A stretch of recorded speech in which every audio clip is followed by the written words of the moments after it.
Hi, madali ang lesson lang. Side lesson lang natin ito, ha? Di na lang muna tayo mag-talk further about the grammar. Pero gusto ko lang i-share sa inyo kung anong gagawin natin sa main verb kung gagamit tayo ng word na did.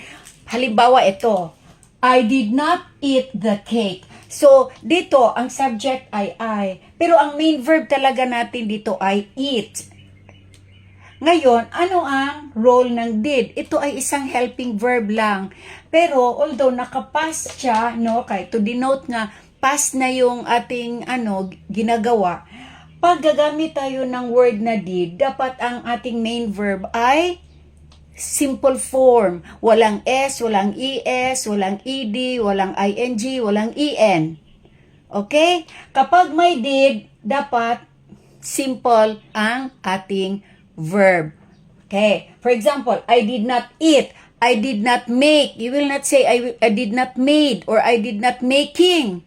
Simple lang. Make lang. I did not make. I did not sing. I did not demonstrate. I did not look. O dapat simple lang lahat. Kasi ito na yung helping verb na nagbigay sa atin ng idea na past na yung ating ginagawa. Kaya ito dapat simple form. Okay? Thank you. Bye.